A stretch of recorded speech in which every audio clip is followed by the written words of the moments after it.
welcome everybody to this 2026 first episode of Strong Perspective Podcast. Welcome to you. Welcome to you. Glad to be here. I'm Absolutely. one of your hosts, Keith Armstrong, along with Uncle Spoke. our other host, Damon Armstrong, is going to come in on this.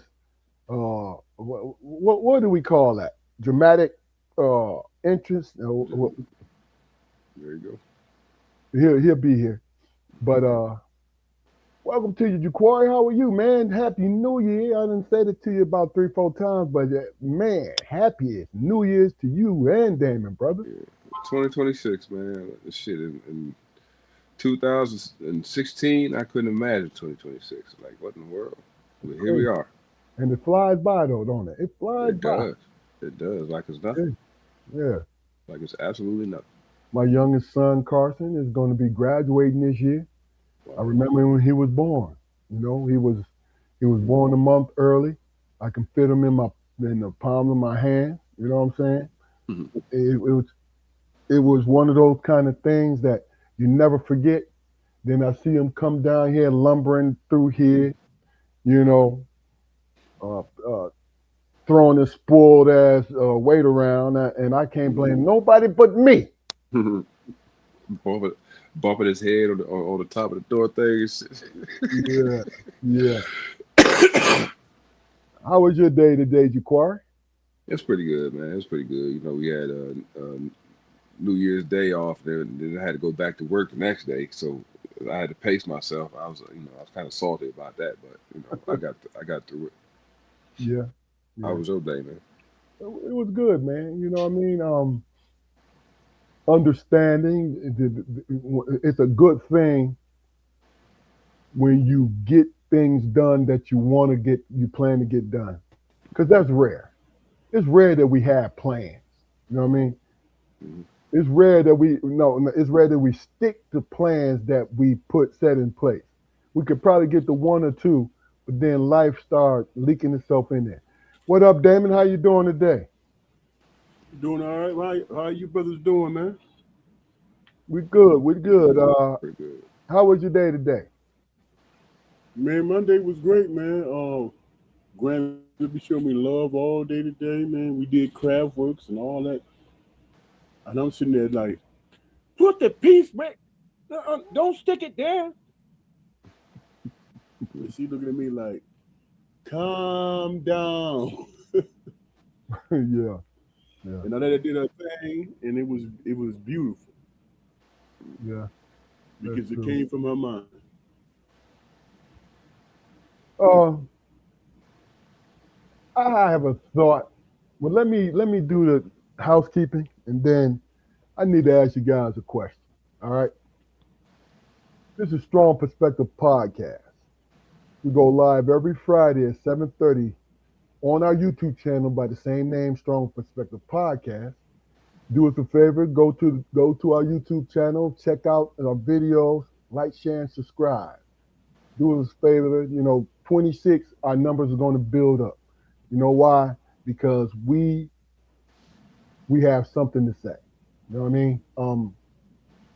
But please go like, share, and subscribe to the podcast. And we're on YouTube, we're on Facebook Live, so all three of our friends can watch us if they'd like. And we also send out invitations. So if you see this or you're watching right now on YouTube or anywhere else, recommend us to your friends. Recommend us to your friends to come in and check us out. Check out past videos and just really and truly drink in what we're giving you. Because our moonshine, our moonshine is motherfucker. Because if you sip it slow, you get the best effect. But if you drink it fast, it take you to places that you gonna be when you gonna be there. So in other words, we intoxicating if you're paying attention. Intoxicate. So the question I have, right? and I don't understand, like, in this podding universe, it's a lot of us, right? And I'll say that we are pretty much beginners because we're like 5 years in, going on 6. But I hear the more successful podcasts talk about their peers, you know, the rappers, the sports guys, you know, actors and stuff like that. And the one thing that seems to come to in that's constant, and I want your opinion about this, guys. They say, well, some people think they have the personality to be podcast.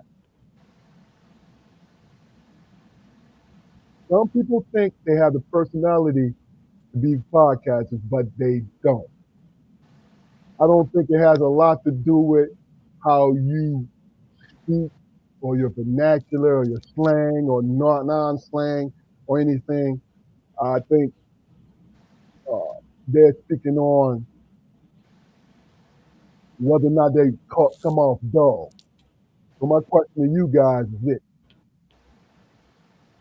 what do you think? And I'm not asking you to be in depth with it, but what do you think? And guys in the comments, uh, feel free to add on to what with our discussion.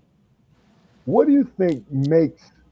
Give me 1 to 2 things that makes a good podcast that will make you want to watch it. Probably for me, man, rhythm and consistency. You know, I mean, you can.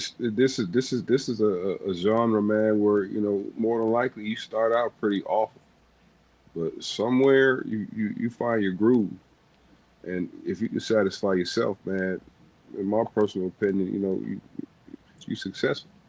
Mm. You're successful. I mean, because it's a lot of things by myself, man. You know that I critique in the moment or whatever. Because I told you I don't watch these. Yeah. You know what I mean? But I critique it in the moment, and I used to sit. I used to be on air going through this whole anxiety circus, man, about what I just said. I mean, what the fuck does that mean? And sometimes I still do because I'll have a point in my head and start to rattle it off, and all of a sudden I'll start out thinking myself, and out of nowhere I'll just be like, well, yeah, I don't know what I'm saying. I don't. Who does that on a podcast? Well, I don't give a fuck. Yeah. I You know mean, what I mean? Because I do it in real life. yeah. You know what I mean? It's I'm I'm authentic. I'm I'm totally satisfied at this point in my podcast career personally. Okay. I want I love being in front of people on even if it is like 6 or 7. You know what I mean? Well, Damon, what about yourself? For me, man, it's about originality, man. You know what I'm saying? If you just be yourself and you throw out a catchphrase and it catch fire, isn't that how it starts? You know what I'm saying? People listening to you and you being yourself, you throw out a catchphrase that makes sense to them. That say, hey man, you know what? There was some truth and honesty to that, and that resonates. You know what I'm saying? My point is, just you being yourself that might catch somebody's attention. I think that's what this whole thing is about. You know what I'm saying? Because if you look at all the podcasts and all this stuff that's so called trending, it's all, you know, it's all somebody being honest and coming up with something that express what they're going through in life. And I think that's what catches people's attention. Man, that was honest, man, and I never would have put it that way. You know what I'm saying? You only come to that conclusion when you're just being honest and just being yourself, right? Yeah. You only Yeah. come to that conclusion when you being yourself. So I think in terms of coming to an understanding of what your place in this world is, and people to recognize where you're coming from. You just have to be honest and be yourself. Yeah. In regards to like like piggybacking off of what Damon just said about viral moments and everything, man. I think through its process and its evolution, the podcast industry has kind of lost something because some people, that's all they try to do is catch those viral moments. You know, I mean, it is or organic moments, man. I mean, as precious as they are, for you for us to try to recreate something, that's thunderous, man. It just loses something in the translation for me. Yeah. I think a part of it when it comes to me, because I think as a podcaster, if I can name two things, one thing is your energy. I mean, unless you're a comedian, you should not be on here to entertain. You should be your authentic self, and if you have something to pass along or to teach, that's another thing that you have to be able to present it to people. See, on our journey, because I was been the moderator, and I like asking questions. You know, I foolishly asked people questions early on, right? And well, man, hey, man, you got to go viral for something, you know. And I don't, and it made sense. That's good advice, right? But it wasn't enough for me. It wasn't enough because I'm like, what does that mean? Because I'm a logical person. I see things in a logical way. Like, what does that mean? You got to go viral, right? And it's not questioning those people, but questioning the actual thing that's made some successes in the podcasting world, right? And then it hit me. I'm like, well, damn, that's a fucking easy thing to say, to cancel out whatever big work you have to do. Now I feel like I'm chasing it. You know what I'm saying? Because I had to figure out whether or not I was going to be an entertainer or not. Because the podcasting programs that I watch is not about the entertainment. It's about people who might be entertaining, but it's about them people.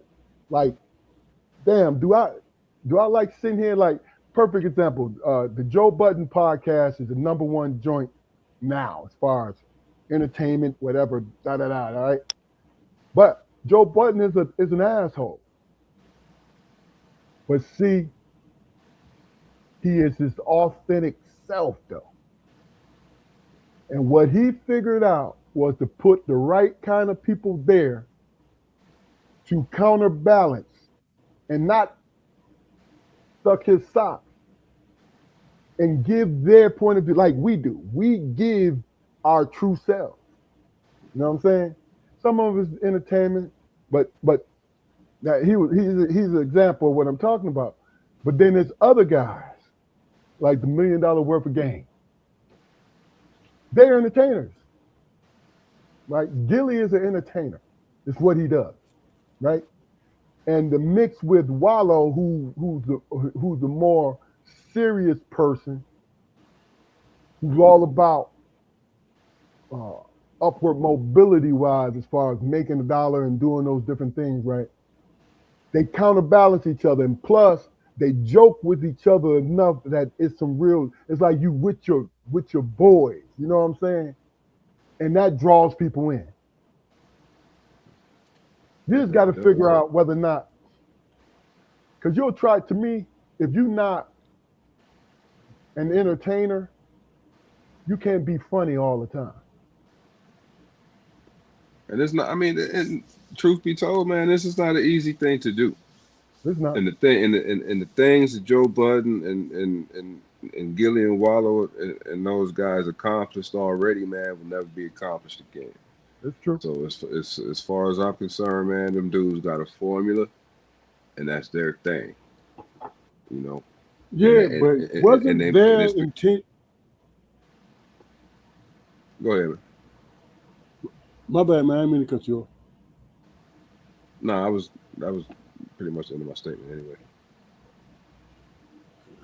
My thinking in watching it is that they are no different from us. They just happened to just throw the spaghetti up against the damn wall and saw it was stuck.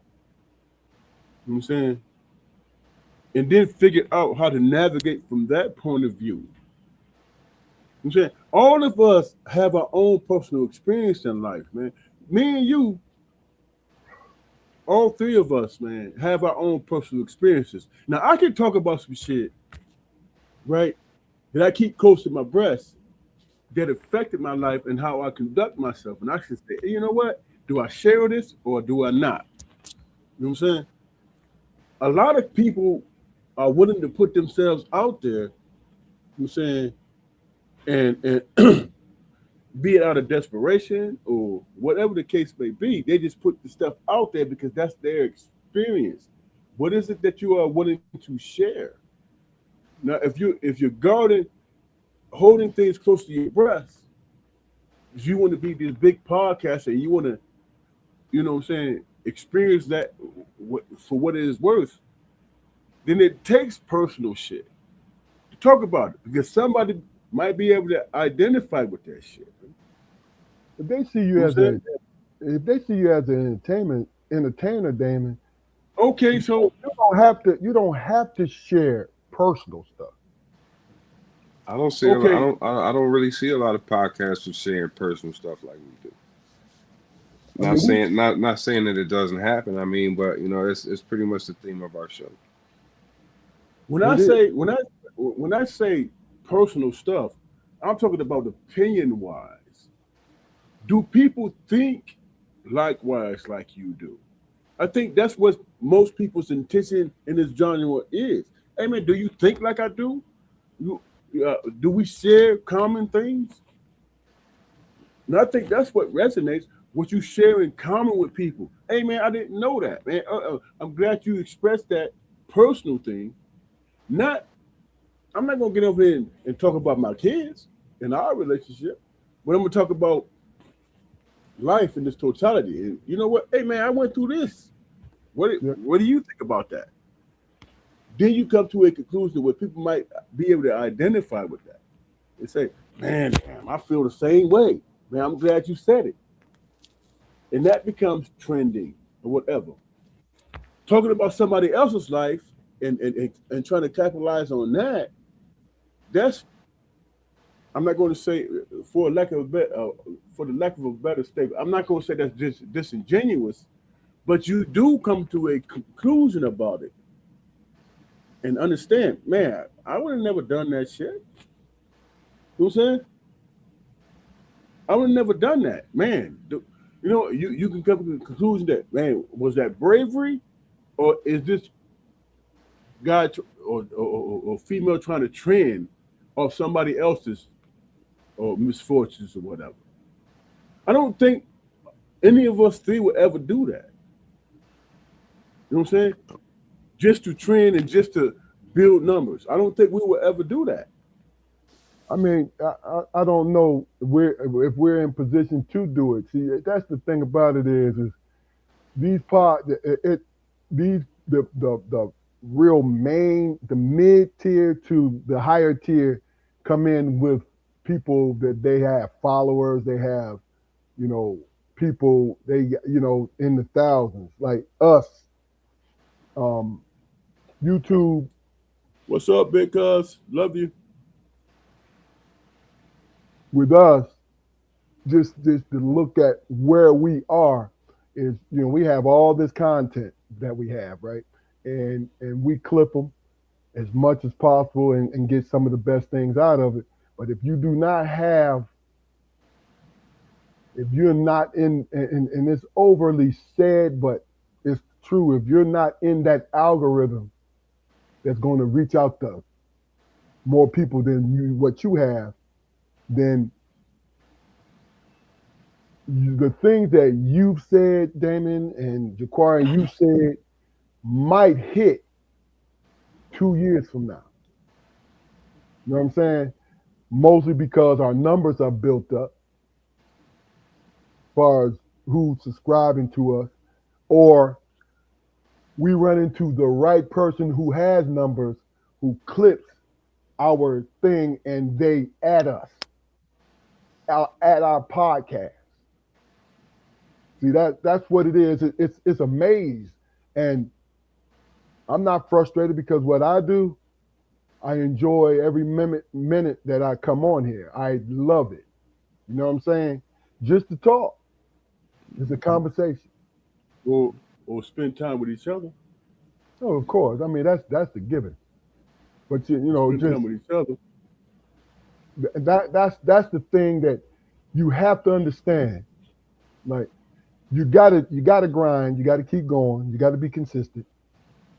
That's one thing. And also, there's a little bit of luck to it, but really and truly, it's numbers. It's numbers. You know what our dad told It's numbers, and it's the fact that I'm sorry to cut you off, Damon. It's numbers, and it's the fact that the podcasters who all three of us probably listen to and watch or whatever. They all had like successful careers in some other form of entertainment. So their fan base was basically automatic. Yeah, You know what I'm saying? voyeuristic fan base, of course. Yeah. So I mean, they whatever craft that they honed before they got on this platform, man. Those people, they bought them over. They deserve those people. They earned those. They earned them from what they was doing since day one. You know what I mean? So God bless them. Because I'm not upset. I'm not saying not saying that the game is rigged. None of that. Because what I'm doing is start sharpening my tools to be able to go into my regular life, talk to my family, my friends, and people out here in order to exist. You know what I'm saying? What you gonna say, Dave? What I was going to say is that when you think about it in terms of society and how we interact with each other, man, we're not going to give. It takes a person who's able to be vulnerable, man, based on something that they are going through in real time, and they're just speaking their mind. Now, God knows how many people who can identify with that. But they would never identify with it unless that person is being honest and talking about what they're going through. And in that situation, you think about the genuinity, I mean, the honesty of it. You know what I'm saying? Most times we all just covering and protecting ourselves. We communicate, but we're just covering and protecting ourselves. But in that moment when somebody's saying, man, I just went through some shit, and it was a struggle, and it was hard as hell. And I'm just expressing myself right now. That's being vulnerable, and then allow people to come in and say, "Man, I know how that is. Yeah. I know what that means. Man, that was deep." And then it becomes trending from that point. But if we just on here trying to outthink and out clever and just be monetary and all that stuff, when it's not genuine, you know what I'm saying? We're just speaking the same language as any other cat who's not serious about it. I wish the fuck I was a comedian. Yeah. I would. You know what? I wish. And look, and I'm not saying it so I can have the numbers. No, I want just like I like having conversations. I like to laugh. I want to laugh more. You see what did we appreciate about when you think about comedians? Who is the comedian that we appreciate most? Richard Pryor. He was not trying to connect with people with what was trending and all that stuff. Everything he spoke about was personal. Everything. Yeah. He put himself out there. He said, "Hey man, shit, man, I just went through this," and he made it funny, but it was personal. And from that aspect, I give him credit because even though he made it funny, he felt the need to express himself. Hey man, do anybody else feel this way? You know what I'm saying? I'm not saying it's a struggle or whatever, but he was like, man, I just got burnt out. I just got burnt up, man. That was crazy. I was running down the street. He made a joke about a tragic thing. And he was a survivor. He was a survivor in that aspect. Look, that is something that requires a person to be unafraid to. Man, I'm going through something, man, and I'm gonna speak my truth. Either gonna deal with it or you're not. Yeah, I think like me personally, I used to like I argue with the best of people, and it's more of a debate than anything. But I can argue. I can show my anger in my speech, and it makes sense. You understand what I'm saying to you? But early on I avoided that shit. You know why? Because I didn't know how to articulate it for it to be on the podcast. You know what I mean? We've had our moments, and then it's the most entertaining shit to everybody else. The three of us have had our moments on here where we was going back and forth at each other, and people reached out to me and told me, "Oh, I love that," and da da da da da, right? But it didn't make sense because it was going circular. It was circular. You know what I'm saying? If you repeat the same thing over 3 times, you got to stop. Like, yo, you made that point. It's time to move on, right? So what I'm saying is I really and truly tried to avoid that early on with us. You know what I'm saying? Why is that, bro? Why? Explain that to me. Yeah, why is that? It don't make sense to argue about something when the two of you are the only people who know what the hell you're talking about.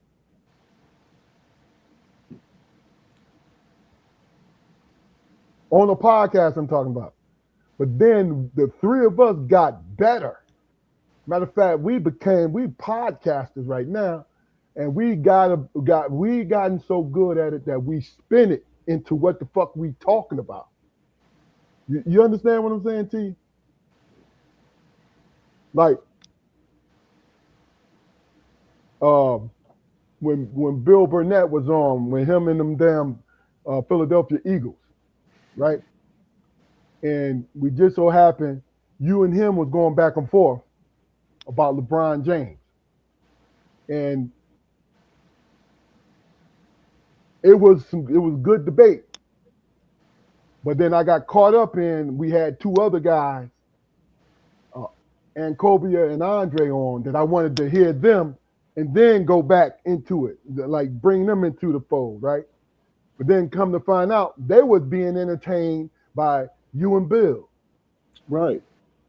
But see, here's the thing. I wanted to mix it up more. And then Bill, because you got tunnel vision and you started to repeat, it became circular. You both became circular. You see what I'm saying? And I'm almost done. That was a good clue. Huh? Go ahead. It became circular in the sense that you both made your points, right? Mm-hmm. Now let's find something else to debate about. You see what I'm saying? But Bill, think about it. I got angry because Bill threw me into it because he feels as though I'm a LeBron James fan.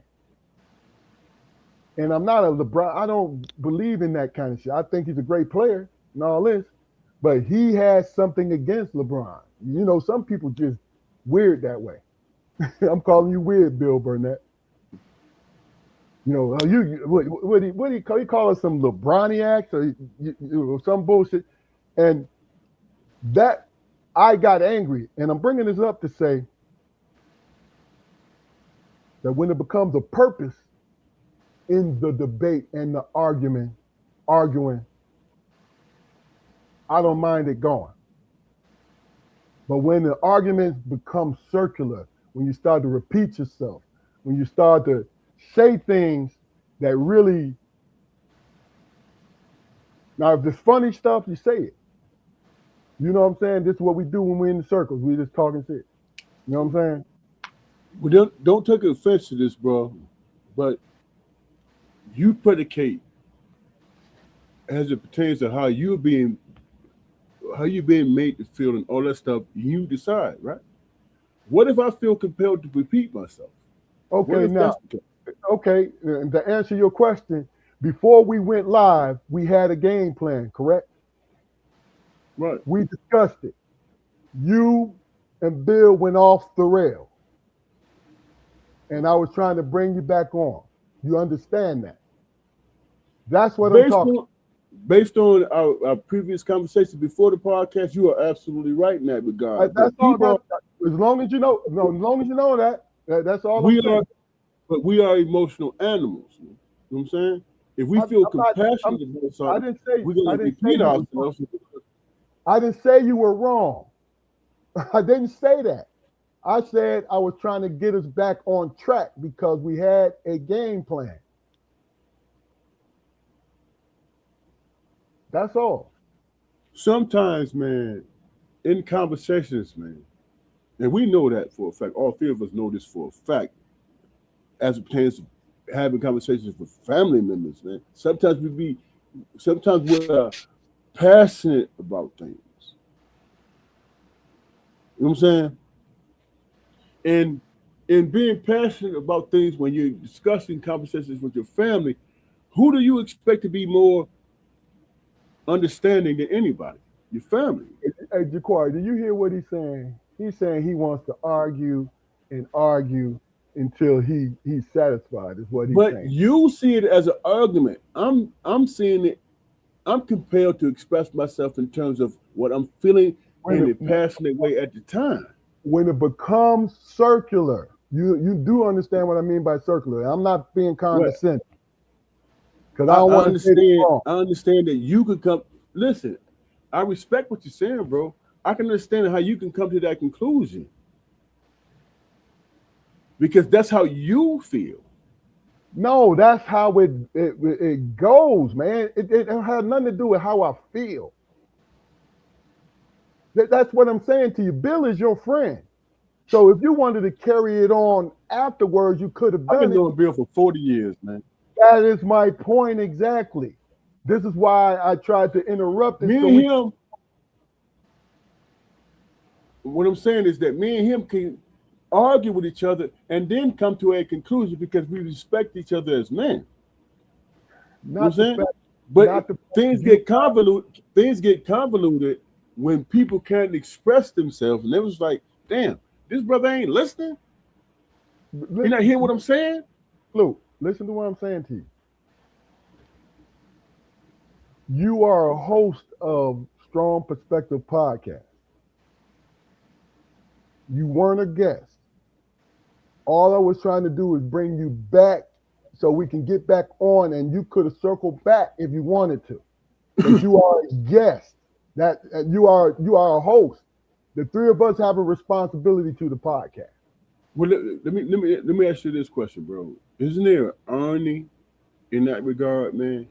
If I'm compassionate and I want to express my feelings of what I'm saying, of course, there's a format that we need to follow. You know what I'm saying? Of course, there's a format that we need to follow. But if I'm expressing myself in real time, I'm saying I'm not asking any. I'm not going against the format. I'm just asking to be heard. That's it. Bro, if you make your point, then you're heard. Okay, so in that situation, bro, did I have the Yes, opportunity to make my point, you made your point. And that's what I or said. did you decide that we need to move on? First of all, it both. It was early on in the podcast, bro. It wasn't at the end. I'm only asking. And You know I what I'm just saying? answered the Because question. y'all both know me. I have this tendency to be able to express myself and be heard. You know what I'm saying? Now, you being my older brother, whatever, hey Fluke, man, you repeating yourself and you doing this and you doing that. And then I follow up with, okay, man, I understand the point that you're making. Just let me finish my point. Where we can't, why can't all of us be able to come to a resolution with each other? Because that's the ultimate point, man. You know, we all men, we all arguing, we all making our points. It's about coming to a resolution. Hey, man, we can agree to No, disagree, no. and there's no harm in that. You make your points. You cannot convince somebody your way if you're arguing with them.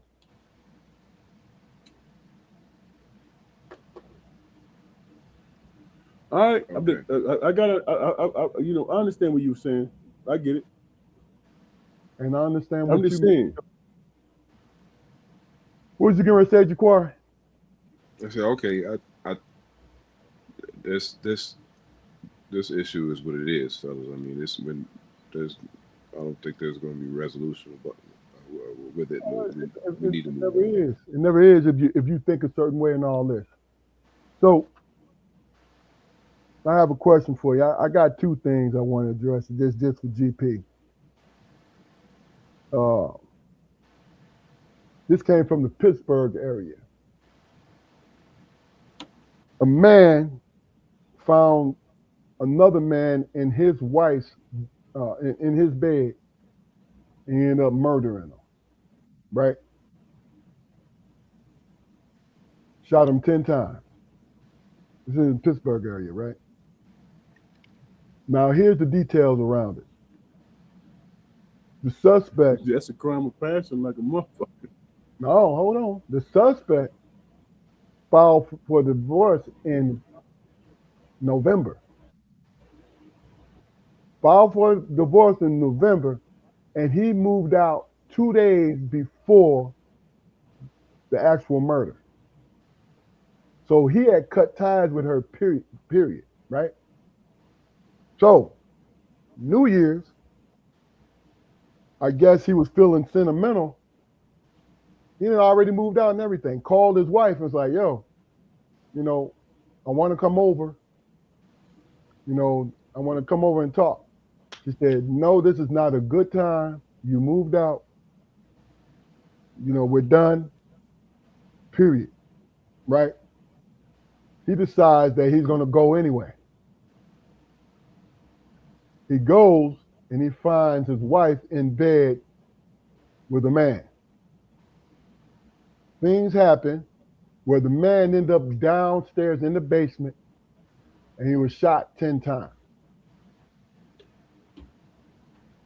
Does it still sound like a crime of passion to you?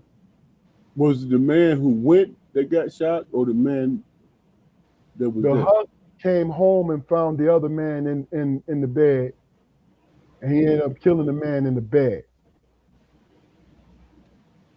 Does that sound like a crime of passion to you?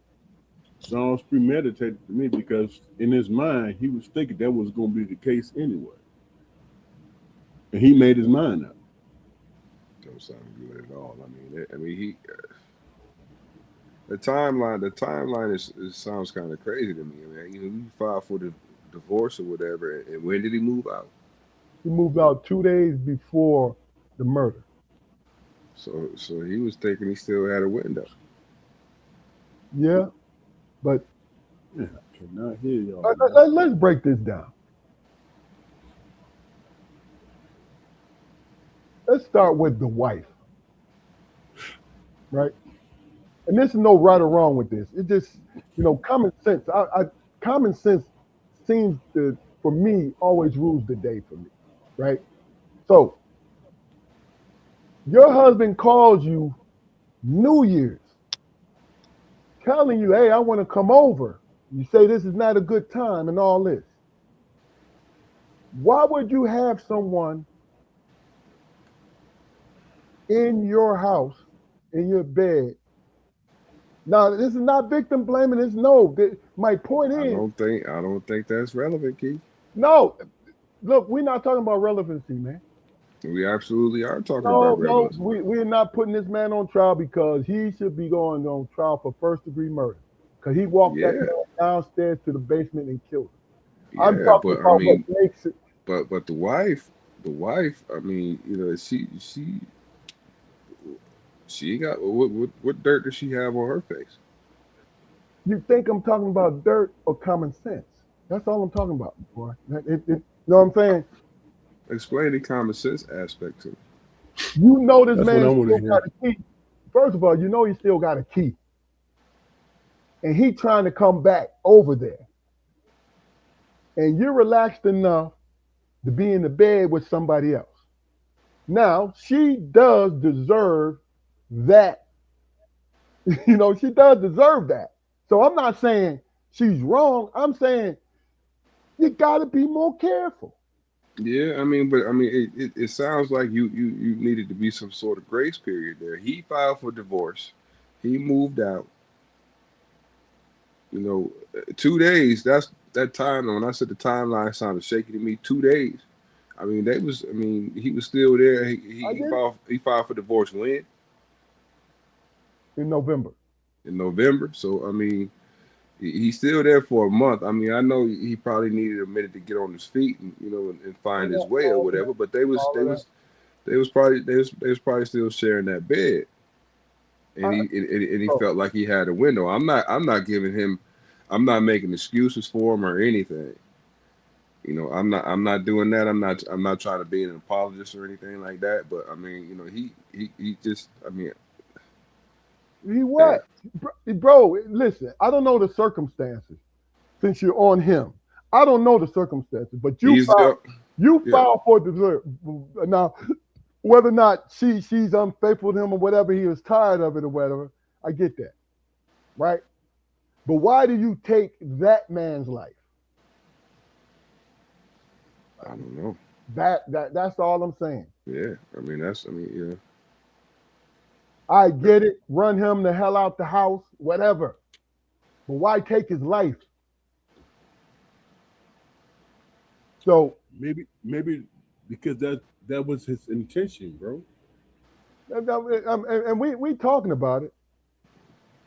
My question is, whether had it been the guy who tragically passed away, who was murdered, or anybody,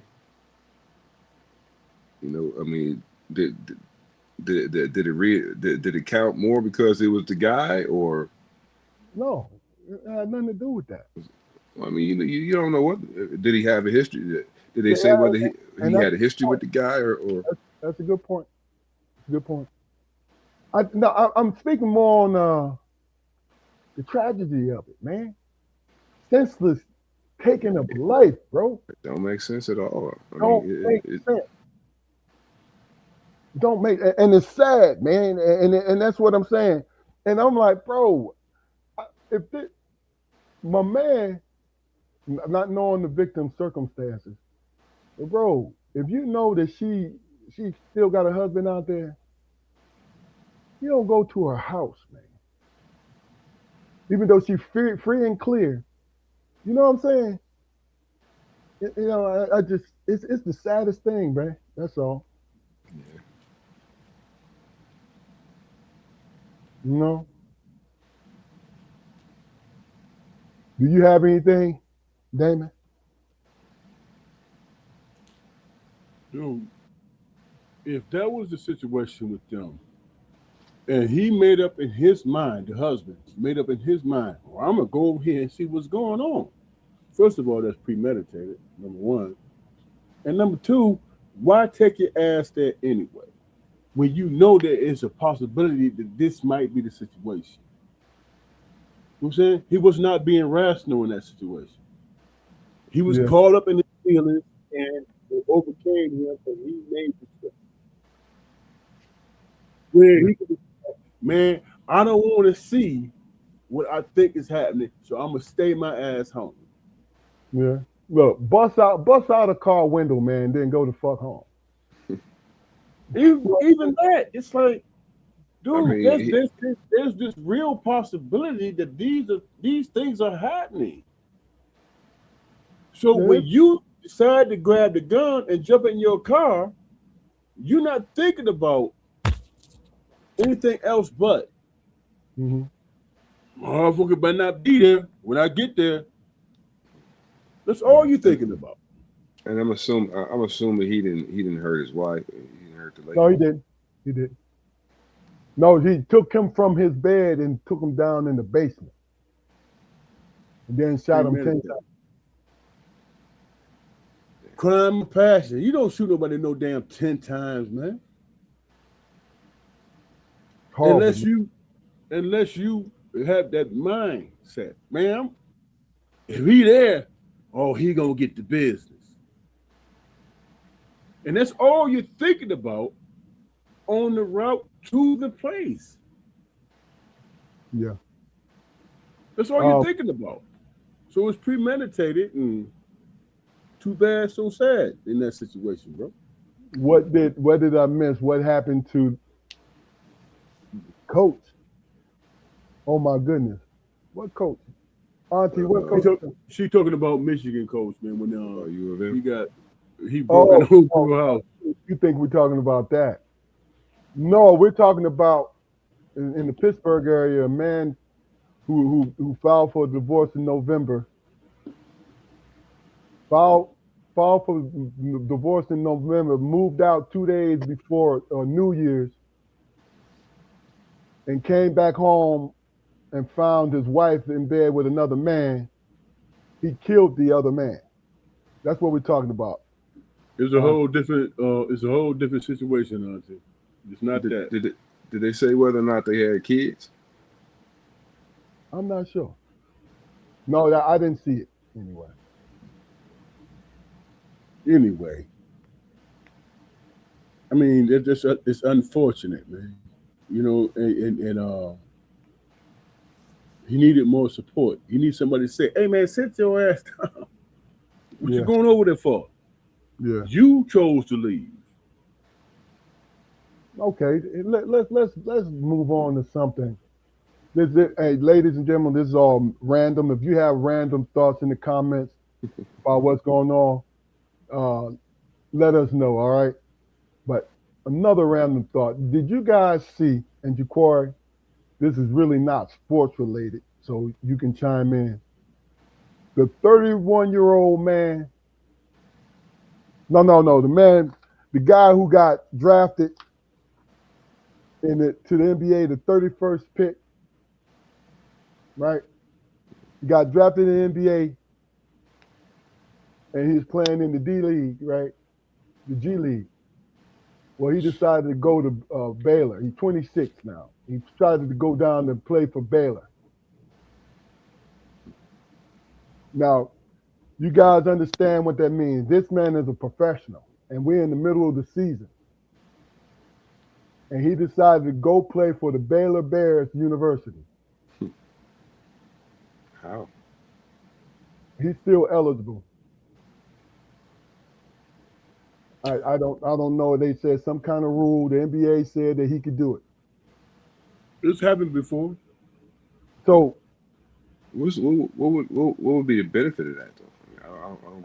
He's been drafted, so it's not like he can go into the lottery or anything like that. He would have to go back to the original team he was drafted to. But I guess his signing bonus or whatever might be. I'm not sure.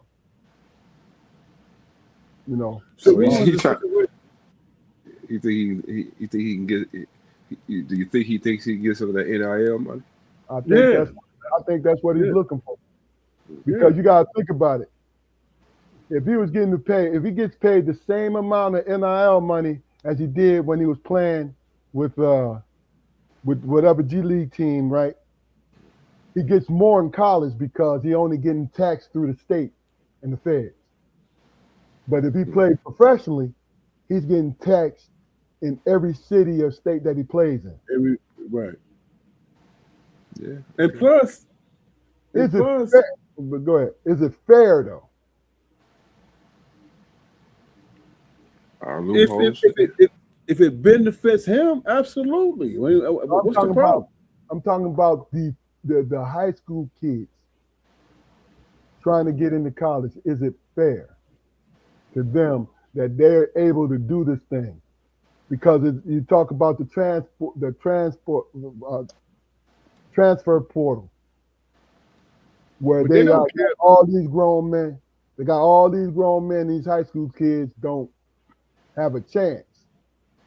Bro, they don't care about that shit. The only thing they care about is who can bring something to the table that's going to benefit our team, moving us in the positive direction. That's all they care about. You know what I'm saying? They're not thinking about high school. They're talking about, that's what the transport portal is. That's what it is. It's like, hey, man, we can get a person in here that's going to benefit us. Benefit us, and we could be better in this situation. They're not thinking about the high school kids and all that stuff. If the high school kids is not on the radar, they're not going to get any attention. A lot of, and these are all the power. A lot of the mid majors and the Power of 5 schools or whatever, they don't even look at, unless you are an elite high school kid, they don't even look at high school kids at all. Kids is gonna stop playing sports, man. It's a shame, man. And I hate to say this, but the NCAA has to come in and monitor it, but why? You know what I'm saying? I think they did it on purpose. They have it wide open because they can determine how many times somebody can transfer. The NCAA. But they did it on purpose. You can transfer as many times as you want. So these guys are in the portal, right? The worst case scenario is guys have been reported for 4 years straight, transferred to 4 different colleges. That's the worst case scenario that's out there. But it's an average of 2 years. I mean, two transfers. You know what I mean? Now, I think I'm torn because it's giving the unlimited transfers is giving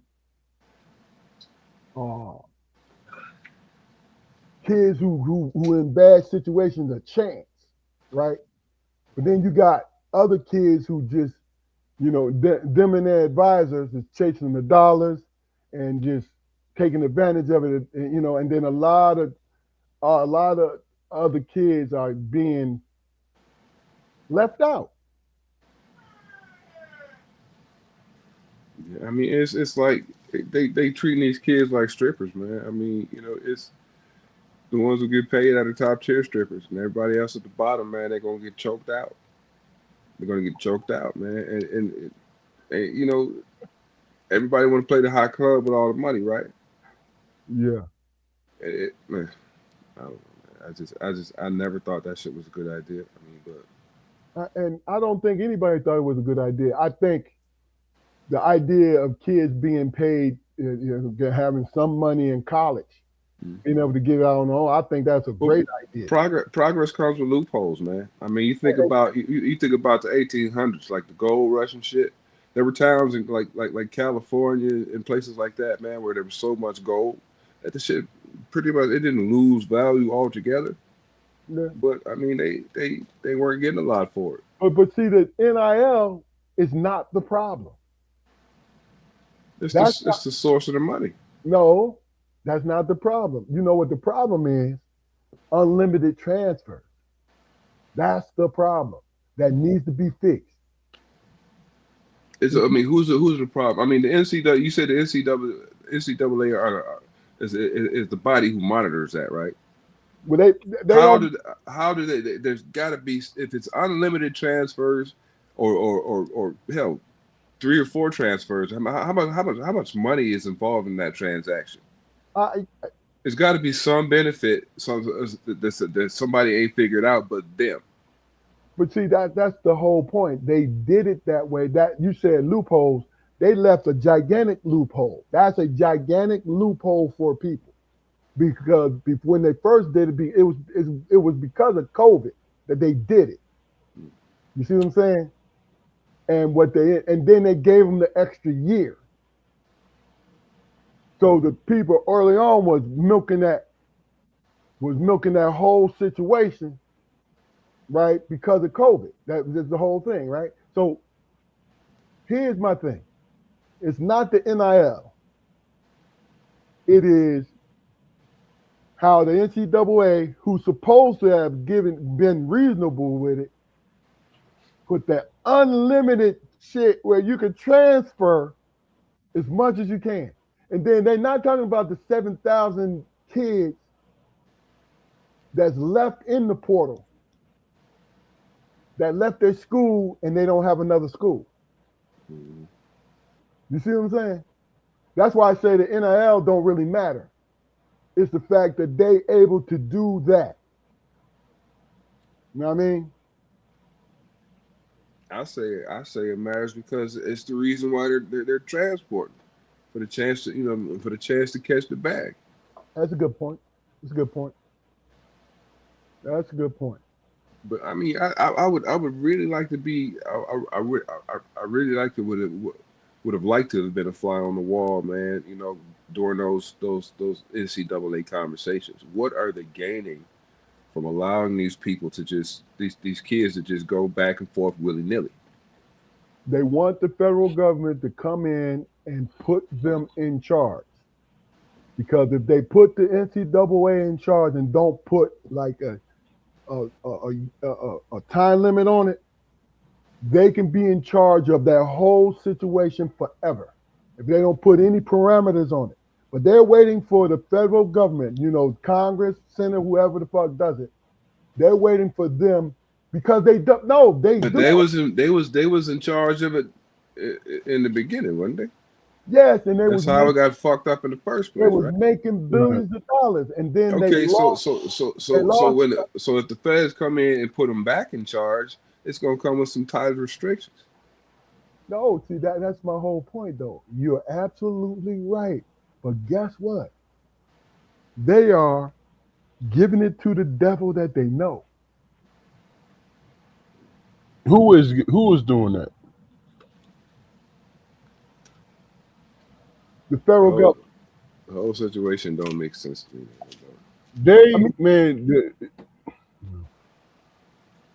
You got to think about it, right?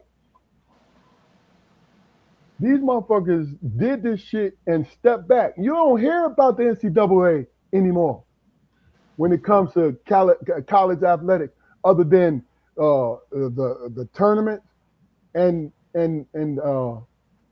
the football tournament and the basketball tournament. That's it. You don't hear about it all. And they want to bring to the forefront the other lesser like women basketball and wrestling, all that. They want to bring that up and say, okay, how do we make this fair? And this and that, and this. They want the NIL and the transfer portal to fail in order for the government to come in and say, hey, man, let's put the NCAA back in charge so they can sort it out. You're right, Damon. And I think they lobbying to do it right now. They spending money in those lobbies to do it right now. Right. And it's not going to fail because there's too much money involved, man. There's a lot of money involved. I wonder outside of football, basketball, baseball, I wonder what other sports are making money through the NILs. I mean, Yeah, it's your name, image, and likeness. Because at one time it was a gymnast that was making more money, like top 5 in the okay, country, from LSU. okay. Yeah, her and Angel was in the top 5 of making money. It's name, image, and likeness. You know what I'm saying? So, if But you know what though? When you think about it like that, bro, that's fairness. You know what I'm saying? It's the athletes that's bringing money to the institutions, bro. You know what I'm I'm saying? not against it. And that's all I was. What me and Jaquari was talking about when you was gone was, I think the problem is the transfer portal.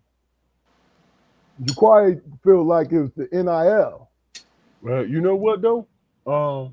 Has that been college athletes, be it basketball or football, that was in school for the last 7 years?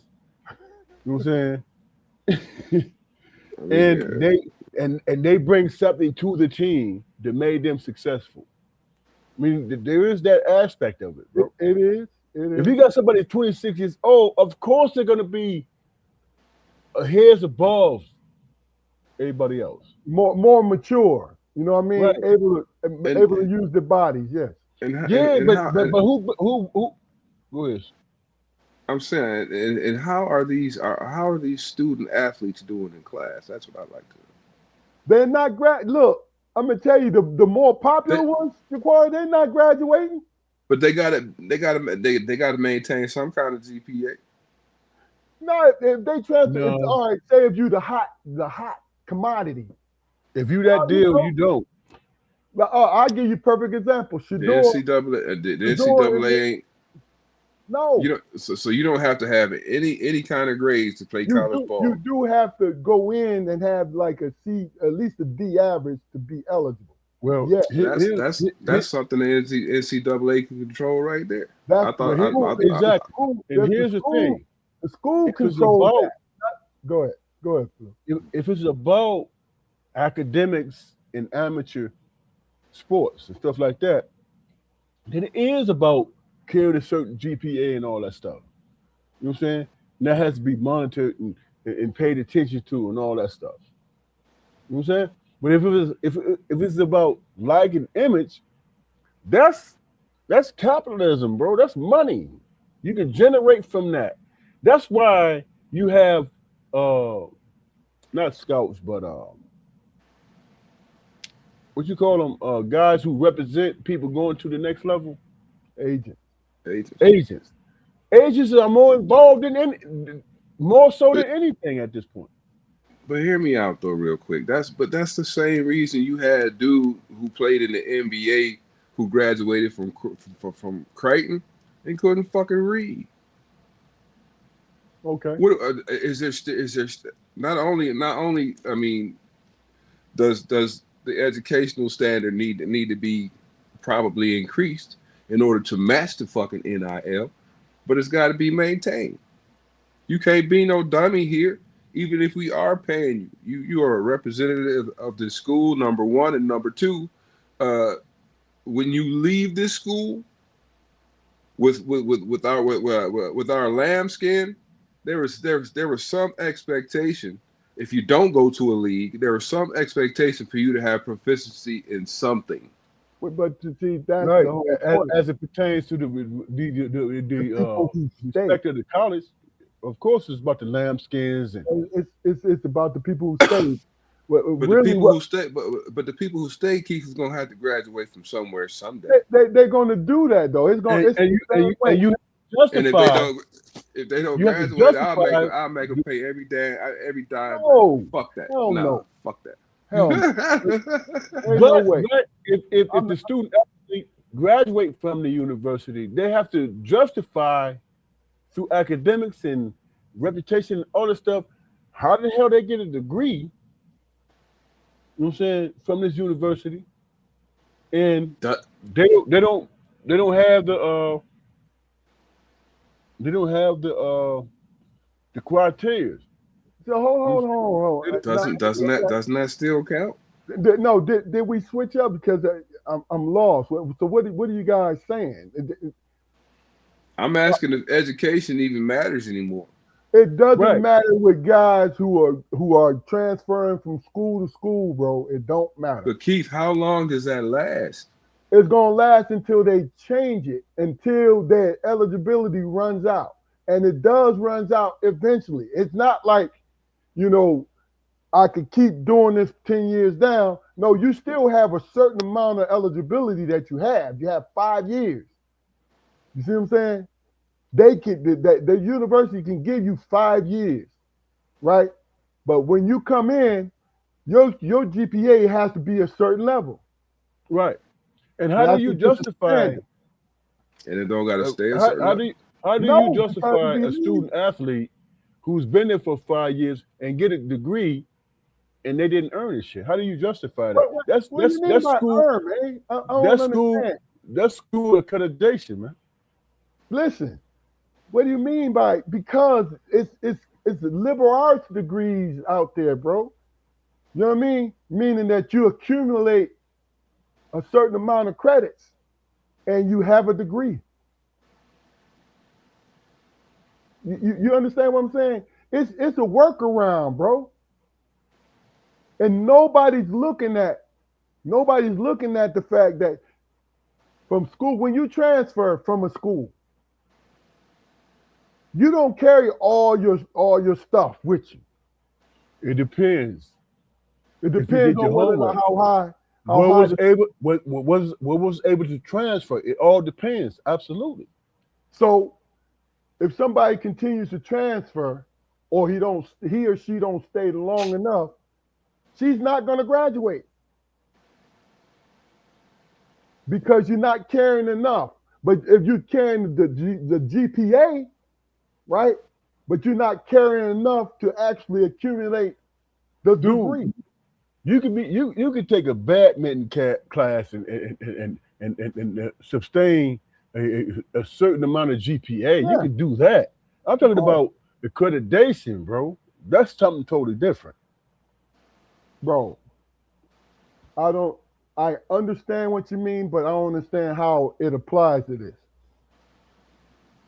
I mean, the overall goal to go to college, man, is to further your education, man. I Yeah, mean, there's money there. That's a cherry. I get it, man. They got 5 years of eligibility or whatever, but what happens after those 5 years? What do they do then? they short if they ain't saved no money. So we're gonna have a generation of black kids, man, boys and girls who got fucking the bag or whatever for 4 years, hell, 2 years, then fuck their knee up, and then they just leave because they're not making money no more. Okay, so the example you just gave, I can give you prior to all of this happening, that was happening anyway. And that's what Malika said. That She was said that was, happening anyway, bro. yeah, That's what I'm talking about. but my point is this, bro. How do you justify having a degree from that institution if you did not meet the requirements, bro? So, but Damon, I How do you don't even justify think justify? who? I don't Justify with who, Damon? I don't even In terms of the institution, you lose accreditation if you graduate people and just giving them out degrees and it doesn't qualify. They can't get jobs because I understand that if they found a reason to go into those classes, but if you are passing, they have no reason unless there's a whistleblower, right? okay, there is that part. You passing for what? Because you're doing the actual work in the classroom, or because you can play a sport and you getting Hold up, a man. damn degree. Hold on, man. Hold on. Come on, bro. You hear I understand that you're all about education and all this, but yo, you were a basketball player in college. You understood that there were some people, some teammates that just stayed eligible up until it was time for them to graduate, and they weren't able to graduate because they just stayed eligible. No, they probably got a liberal arts degree, right? And just the accumulation where you did pass all these classes, but you didn't have a certain major. You see what I'm saying? That's the Yeah, third time I heard you mention I get it. getting a liberal arts degree. You do realize that a liberal arts degree encompasses all shit. What did I say that didn't do that? That's exactly what I said to you. I didn't shit on having a liberal arts degree, bro. But I'm telling you that's the easier path to keep people eligible, is what I'm saying to you. A liberal arts degree is not an easier path, bro. You have to be on point with all aspects of liberal arts. You have to be that. That's not an easy thing. You can just go into a general subject and follow that course and get a degree in that, but you're not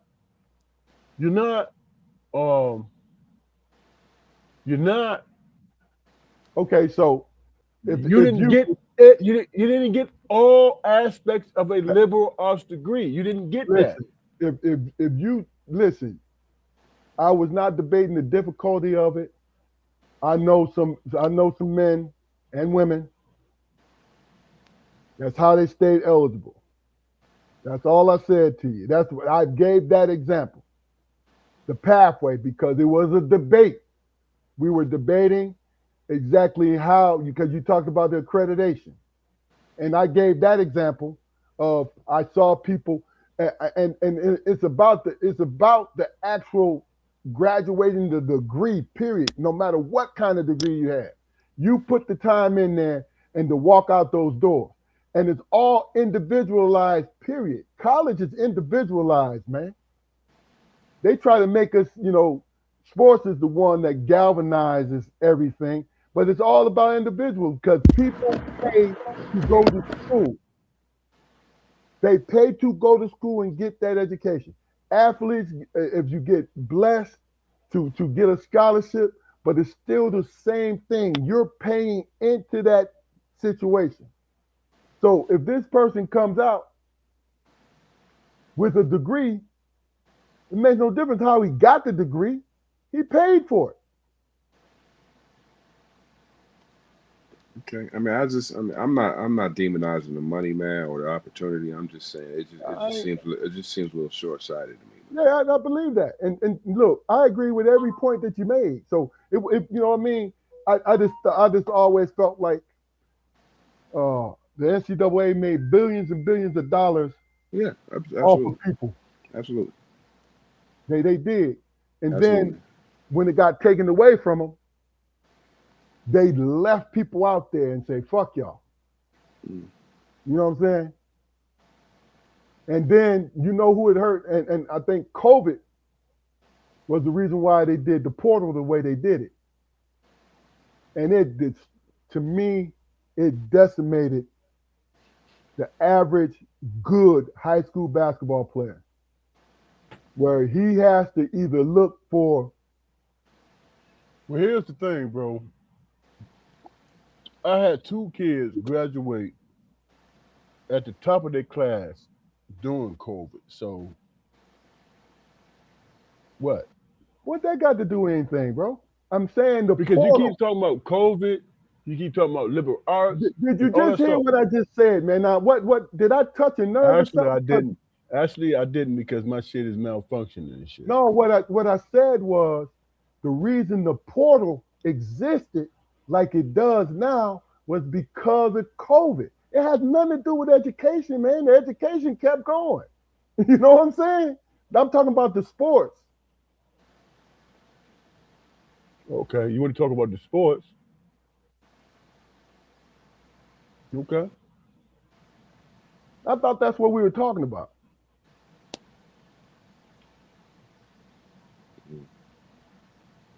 Okay. Anything else, guys, like this, that you guys want to just touch on? Damon, you talked about yesterday. You talked about something about the Somalis in is it Minnesota? Did you want to talk about that or?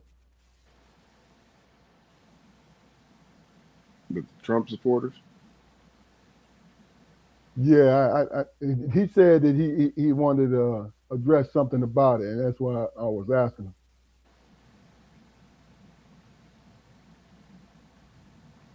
Okay. Luke, Luke,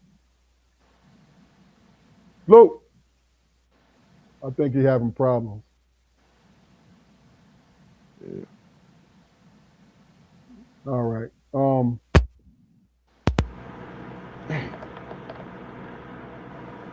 Hey, we can hear you now. Can you hear us? I unplugged my mic. Can you hear me? Yeah, we can hear you. Yeah. That's a good point. I mean, it's all new. There's always going to be loopholes you didn't foresee. You have to write things in a way you can rewrite them later. I totally agree. I totally agree. But what's going to be the motivation? But I think Malika, I agree with you too. But I think they did it on purpose. I Yeah, tell I see. Jafar and them all the time. I think they did it on purpose. I don't want this to be another situation involving black people where disaster has it's got to be a fucking catalyst for change. I get it. I think the one thing about it is that makes it unique is the parents. The parents don't have they have decision making, but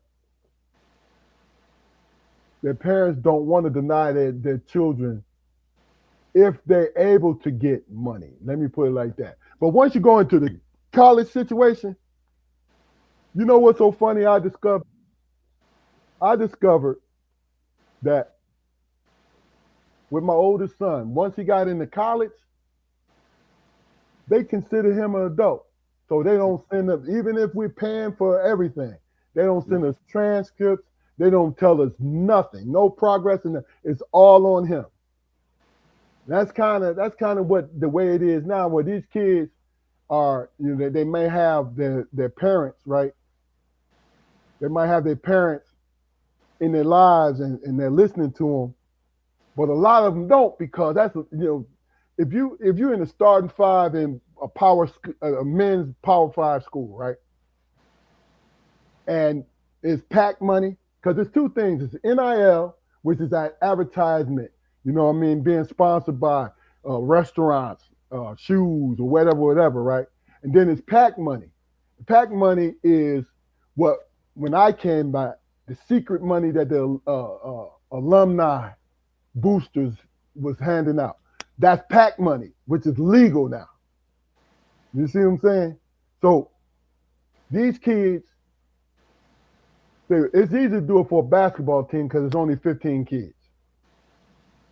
So a semester, you might have a budget where you can get each kid, minimum $10,000 to spend. And you're still taking care of them, giving them money, whatever, right? And they're at that age where they need a parent's guidance or maturity to, especially the more money that they make, they need that maturity to say, okay, let's keep it. You don't have to keep the whole thing, but put something away. And I think overwhelmingly, you give a little young kid money who ain't never been used to it, you know what he's gonna do with it. You're gonna fuck it off.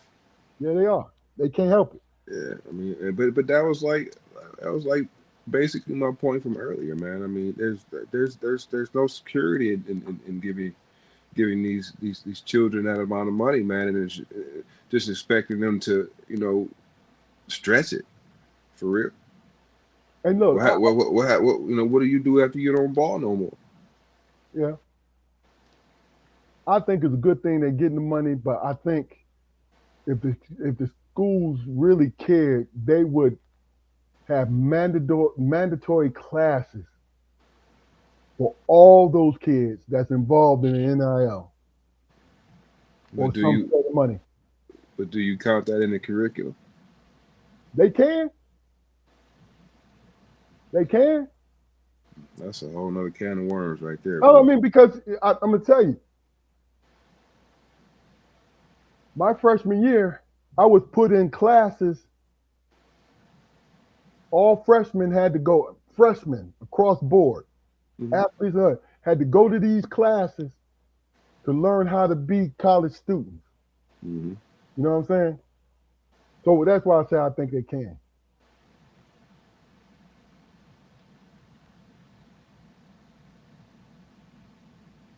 Oh, did you see what Malika said? And then it's the SAG too. And SAG, are they talking about SAG, Jaquari? Is she talking about SAG? I'm not sure. I don't know. I don't know anything about SAG actually. I mean, but the trust thing. I mean, that's just you can't you can't dangle a carrot and then tell the horse he can only eat That's real.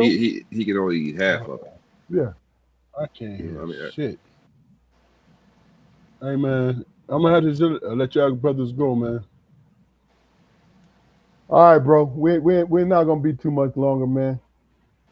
All right, because I can't hear a damn thing, bro. I'm gonna be honest with all All right, right. man. Love you, brother. Love you, man. Happy New Year. you. Happy All right, love birthday. y'all too, man. All right. Thank you. Happy birthday, bro. Peace. Peace. Boy, that Damon's internet get fickle around this time of night, don't it? Yeah, but I bet it's quiet where he is. And there ain't but 3 street lights out that motherfucker. I see what Malika was saying. Little child actors got to put their money in a trust because it stops the parents from spending their money. You know what I mean? Shit, yeah. I don't know how I feel about that, man, because the parents sacrifice too. I get that, but The parents sacrifice too, man, and I think they started doing that for Webster, not Emmanuel Lewis. I Manuel mean, Lewis because his parents robbed the man, no, stole millions from him. This it's Manuel not. Lewis, Was it him or Gary Coleman? Gary Coleman. Gary Coleman. Gary Coleman, that's who it was. Robbed him of millions. I'm talking about buying mansions with his money. Yeah. Yeah. I mean that. Yeah. But that was like it was their money though. It was their money when it was their money when they had the checkbook. You know what I'm saying? Man. But the parents, like I said, we gave up everything, to move out here to New Jersey and everything, get you in these classes and all that, and Come on, bro. expose you to all these Look, weird look. folks. If your child is a star, right? The money that you sacrifice, right? You can get that back in a year. I'm not talking about a lifetime. What's the Home Alone dude? Macaulay Culkin. His parents robbed him. Look, robbed him. You know what I'm saying? Like he had to sue to be grown. You know. Yeah. You know, but I don't know. Look, I hope nobody who was watching felt like I was downing a liberal arts degree. I brought it up for a reason. You know what I mean? And I just wanted to put it out there because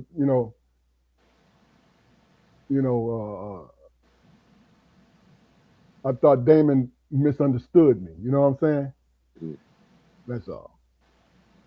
That's all. Oh no. But what else, Jaquari? This is new. Okay. Malika, Keith, anybody else in the comments? Here's the question. What do you think about New Year's resolutions? Do you believe in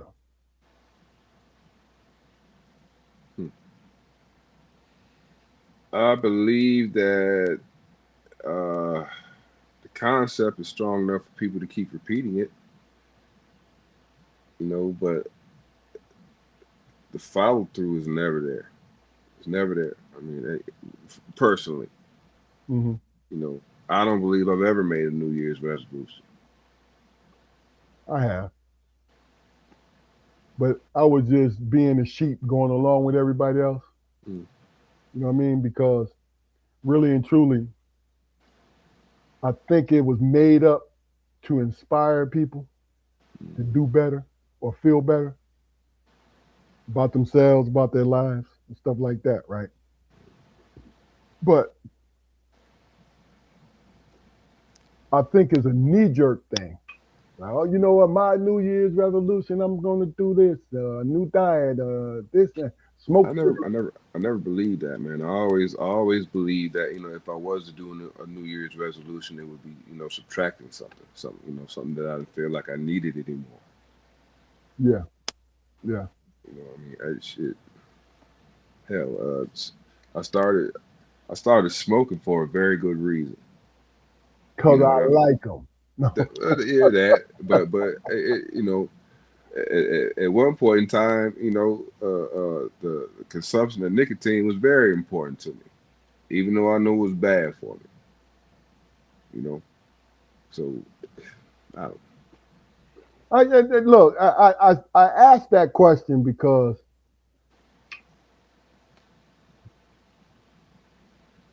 this going through, like a year ago, no, last summer,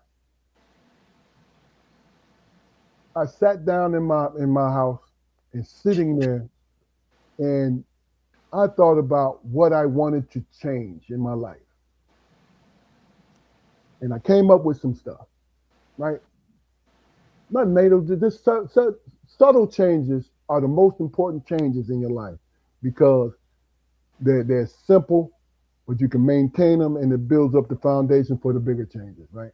That's what I believe. So I went on that journey, and when New Year's is coming up, I said to myself, what's going to be my New Year's resolution?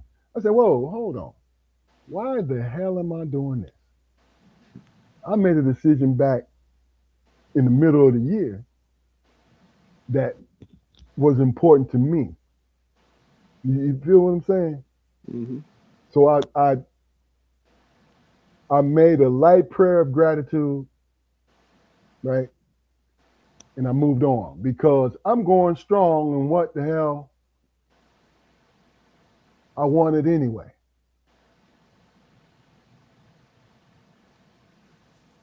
Malika, you said I think New Year's is an easy date because goals should be start and finish.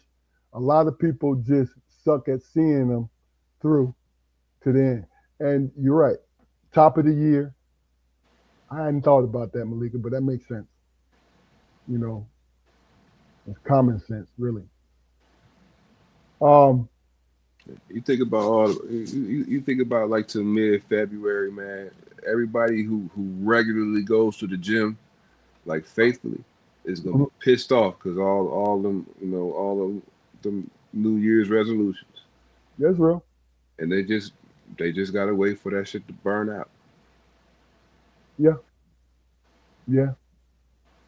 I think what I do is I change what time of day I go in. You know what I mean? Because I belong to two gyms, the cheap one Mm. and the the expansive one. And each of them around 10 o'clock in the morning, because I'm retired, folks. Around 10 o'clock in the morning is a good time for me to go in. You know what I mean? To grab up on some machines.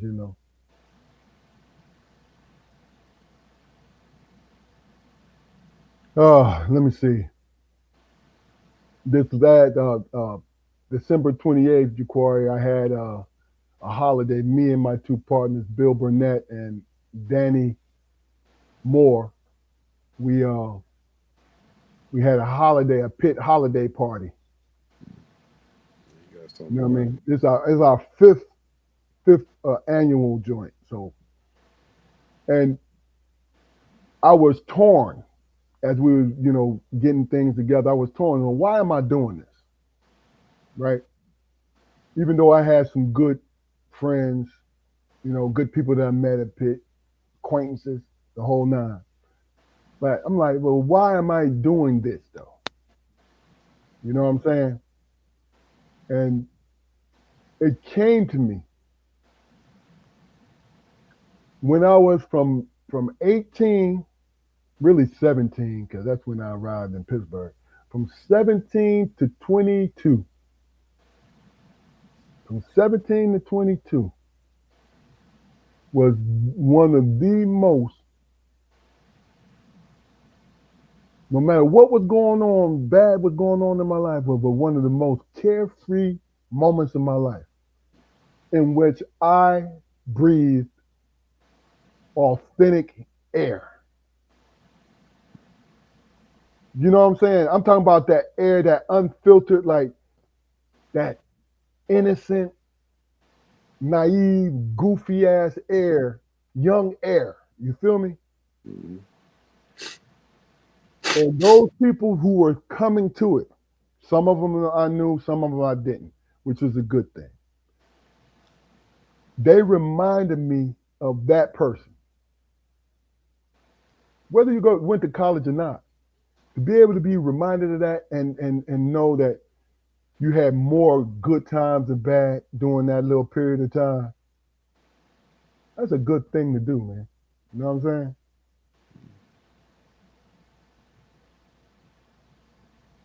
What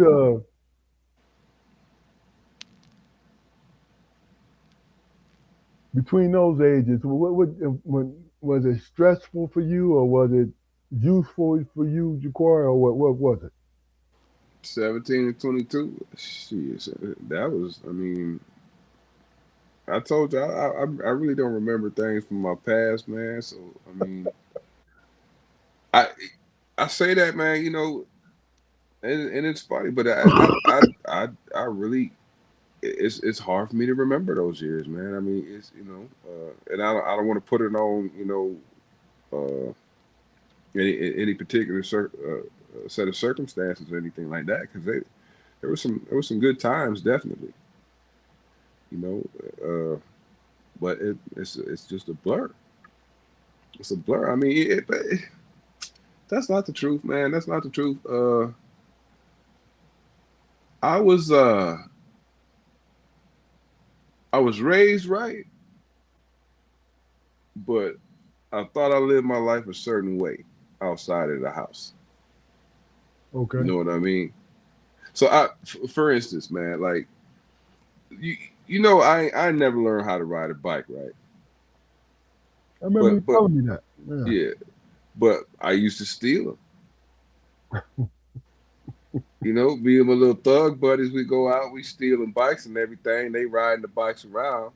They riding the bikes away or whatever. I'm running with the bike and shit. You know, and I don't know what the hell they doing with the bike. I get like a block away. I throw the motherfucking bike in the field, right? And we get together drinking 40s and everything. We all stole bikes. Yeah, I stole the motherfucking bike too. But the next day, I wake up and go back to the field and get the bike and take it back to the house because I feel guilty. That kind of shit. So I was all over the place, man. I didn't know who I wanted to be. Yeah. I was the guy who I am now while I was trying to figure out who the fuck I wanted to be. Yeah. And slowly over the years, who I wanted to be got chipped away. And I started, showing the world who I really was. And I don't think he's such a bad dude. Yeah, and you and I were talking about it earlier today. No matter what goal, no what what thing you go through, whether or not the highest to the lowest, the way that you get through it is how you feel the most about who you are as a person. You know what I mean? Because I've been on some lows that because I felt I was more than my situation, I could persevere and I could bite the bullet and get through and fight through it, right? But then when I was in my high, because I was always biting the bullet and fighting through it and always seeing this adversity, right? I felt like I was sneaking into good situations, like hoping a motherfucker don't recognize that I'm, even though I do the work to be there, but I brainwashed myself into thinking that it was luck for me to be there. Yeah, I know exactly what you mean. I know exactly what you mean. And that's the thing about it. Like I said, I've done a lot of good things, man, like really good things. But the way that I thought about myself as being a grinder, a hustler, and not knowing what that feels like. Because sometimes we grind for nothing. Even though we succeed, You think so? I think so, man. We grind for, like, even though we grind and we do what we do, right? We have no objective to it. That's what I can relate to. Like I excelled, I excelled in school, in sports. I held my own when it came to just being in the streets, all of this stuff, right? But I had no direction with it all. I was a hard worker. I was doing all these different things. And somebody would say, "Oh, hey, man, well, what do you want to be?" And my answer was always, "Be happy," Man, is which was honest, but I had nothing to pinpoint. Like, oh, shit, I want to be a mad scientist. Oh, shit, I want to be, you know what I'm saying? CEO of General Motors or some shit. You feel what I'm saying? I mean, man's biggest crime, man, is trying to find a fucking point, Keith. Yeah. You grind because grinding is a part of living. That's just what it is. If you wasn't grinding here, you'd be grinding there. If you're not, you're gonna die. I'm gonna tell you, I was going. Malika says imposter syndrome. I don't think it's quite that. You know what I mean? Or survivor's remorse. I don't think it was that either. I just think there's not having a clear cut destination, but knowing that all I wanted to work towards was happiness. But I mean, that's treading water, man. Treading water can save your life, Keith, even if you don't know how to And, swim, brother. and look, and I'm not debating it. It's just, you know, when I was more immature, I would think that, man, I wish I understood this when this was in my hands. You see what I'm saying? Yeah. But the thing about it is, I wasn't meant to understand it. I was meant to achieve it. I was meant to survive it. I was meant to do all these different things that was done, right? But until I became more aware of who I was and comfortable with it and happy with it, how many people do we know? And this is no exact science, but how many people do we know are really happy with themselves? Because I really believe, Ja'Cory, that being conceited is not being happy with yourself. Because you telling yourself, you got to convince yourself, you have convinced yourself that you was the shit. Why? Now, am I right about it? Maybe not, but I always say, well, why? Why do I have to tell myself that I'm the shit? Is it because I don't believe it? You see what I'm saying? To me, it's always been weird to me. You Yeah, know? I mean, it ain't easy to navigate, man. But everything you just said, I thought about the same things, to some degree, man. And I tell myself I'm the shit because ain't nobody else telling Mm, yeah, that's a me. good point. I have to. That's a good point. I have to. All the hardship I went through growing up, man. All the hardship I went through, in my early 20s and in some of my 30s or whatever, man. And until I was able to build my current support system. Yeah. I had to fatten my head up with shit like that. It's true. I'm gonna tell you what my saving grace was. When the moments that I sat down somewhere and somebody unexpectedly come to me and remind me of the moments that I spent with them and what they saw as we interacted. And I'll be looking at them like, for real? You felt that for real? You know what I mean? Because the thing about it is, I'm not purposeful when I help people. I'm not purposeful when I'm cussing somebody out. It is, I felt you move me there. You know what I'm saying? Now I want people, and I mean this with all my heart, I want the innocent and the weak to be good all the time. Like they taken care of. Because I had a taste of that. We've had a taste of that. And I did not fucking like it. Yeah. I look at it in the same regards as the things that I spoke about earlier, like with the viral moments or whatever, man. I never sought to make an impact on somebody.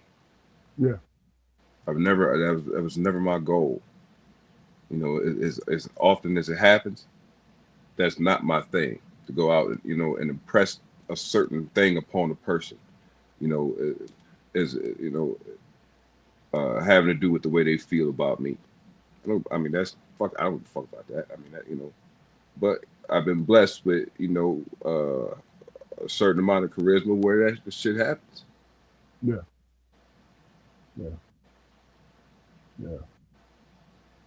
But then, like I said, it's all a journey. Mhm. I'm 61 and I'm still on the damn journey, and I'm glad that I am. I'm glad I'm not stationary. Mm-hmm. Because I like to be fed new information. Matter of fact, I love it, because guess what I'm going to do? I'm going to share that information. Mm-hmm. To me, I think as Black people, we don't share enough. But and on the other side of that is, as Black people, we don't listen enough either. We don't listen enough. You know what I mean? I'm talking about to each other, because there's a brother who will come, and just because he don't match the same energy as this group of brothers and sisters together, but he might be telling you the real. Mm-hmm. And your dumb asses, and then it's not all of us, but I'm saying your dumb asses choose not to listen to him because he don't fit who you are. Yeah, but that's it's the same concept as driving behind a slow driver, man. It pisses everybody off. Driving behind slow drivers piss everybody off. I know it does, because it happens to me all the time. Mm-hmm. But when I use my rational thinking mind, I'm saying to myself, Spoke, maybe this motherfucker maybe God put this motherfucker in front of you to slow you the fuck down. Yeah. So you can take this minute and get your shit together in order for you to do what you got to do, and you can do where you going. Oh yeah. You know what I mean? Oh, yeah. Sometimes sometimes the roadblocks, man, need to be there. And that's true. I agree with that wholeheartedly. You know what I'm saying? Especially when I have proof, because many roadblocks have blocked the fuck out of me, but I came out the better. See, which is crazy, because it's about the instant gratification as opposed to the permanently satisfied. You know what I'm saying? Yeah. It is what it is. All right, well, this is first episode. I'm gonna start numbering these, Jaquari. So this is episode number 1 of 2026. And any last, well, let me do this. Please go to our YouTube channel, like, share, and subscribe. Hook us up, man. If you're not subscribed to us, subscribe to us. Tell your friends about us. We're here every Friday at 7:30. If you want to be a guest, please get in touch with me, Jaquari, or Damon, and we're going to make it happen. You know what I'm saying? I got like 2 or 3 people who want to come back recurring folks that made a big impact on the pod, and a couple surprises, man. So they telling me they're interested. So I'm not going to tell you who it is yet, Jaquan, but they're telling me they're interested. So we'll see. We'll see. Okay. Please go like, share, and subscribe. Any last words, Jaquan? Sir, I've thoroughly enjoyed the conversation, man. I look forward to the next. Y'all take care of yourselves. Be safe. I also too, Keith Barnes, Malika, Robin Malone, Donnie Brown, cousin Taylor. Love y'all. Appreciate y'all. Thanks for your comments. Absolutely. And like I said, we Buzz Lightyear. What's it saying? Do you remember, Jaquari? Fuck it. Infinity and beyond. Yeah. That's us. That's us. This is Strong Perspective Podcast. You guys and young ladies, enjoy your weekend. I pray to God bless you all. Bless you all. We'll see you next week. Peace. Peace.